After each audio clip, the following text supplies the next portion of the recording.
the story we'll be talking about today, dear viewer, is Batman The Dark Knight Returns.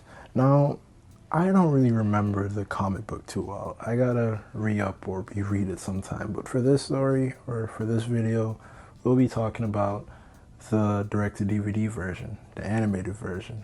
And honestly, the best way for anybody who isn't too big on comic books to watch. I don't suggest the alternative. Now, in The Dark Knight Returns Part 1, the story takes place during a time when superheroes are illegal. Shocking, I know. Batman is older and miserable. Who would have guessed? And Superman is a pawn of the government. Now, with just this little bit of context alone and the setup alone, we already kind of get an idea of the type of story we're about to get with this one, right? Now follow along with, Batman versus Superman. Boo, yeah, I know. Well, depending on which side of the superhero spectrum you're standing on, it's either one of the best superhero movies of all time or one of the worst. I am somewhere in the middle where I could see it working if certain factors were in place. As mentioned before, in the comic or in the direct-to-DVD version of The Dark Knight Returns, there's a lot more, how to say, stakes on the line. There's a lot more tension, a lot more build-up, you know what I mean? This just isn't a situation, my bad.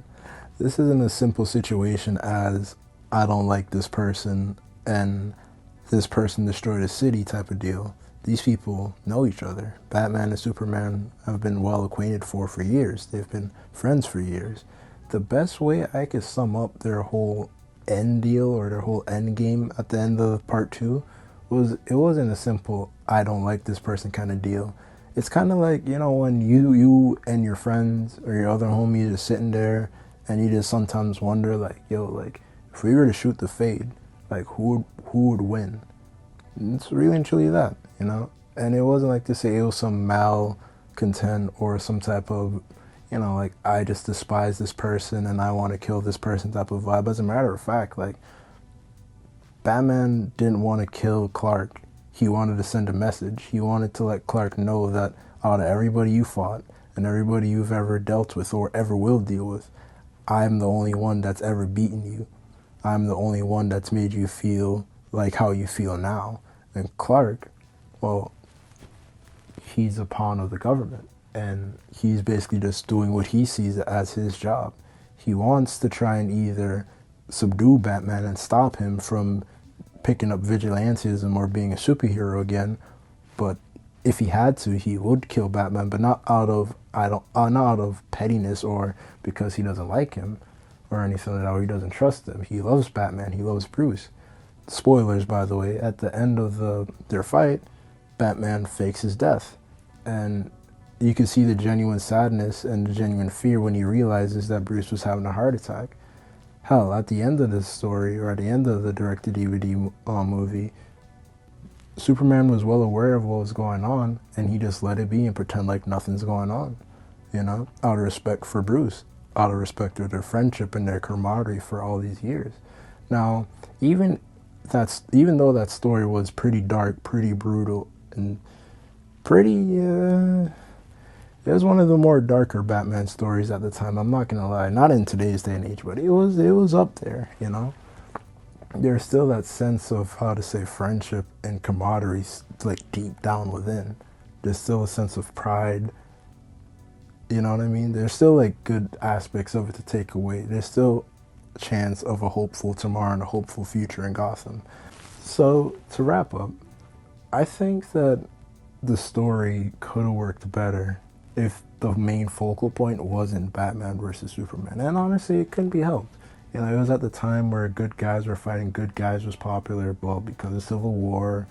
Fast and Furious even jumped on board with that train, But it wasn't to say the main crux of the story. That was the title card fight of, say, a boxing event. There had the little skirmishes and the little matches going on first, and then the build up to the main event, Batman versus Superman was the main event, but you can't just skip all the way to, it's like going to a, going to a boxing event and saying I'ma just I'ma just fall asleep here and then wake up. Or it's like, what's a better analogy to use?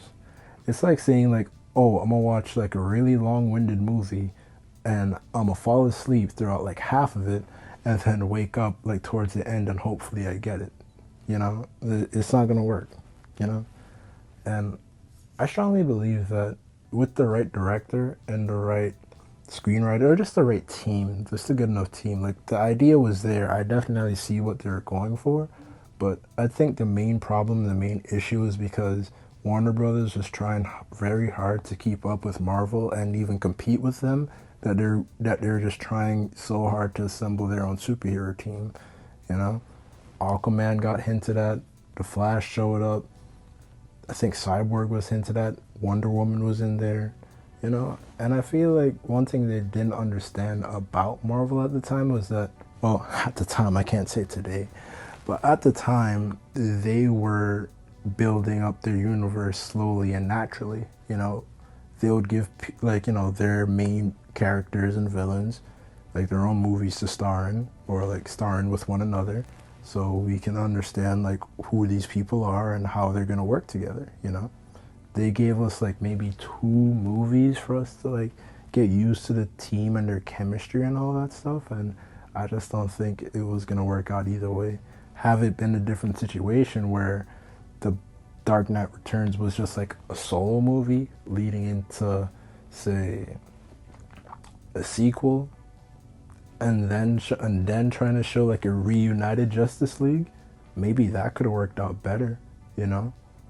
And I feel like it probably would have been accepted a lot more because it would have been seen that DC is trying their own thing and doing their own thing other than trying to chase like the attention that other superhero movies and blockbuster movies are getting. But with that being said, I think that's a wrap for today's video, guys. Honestly, let me know what y'all think down below.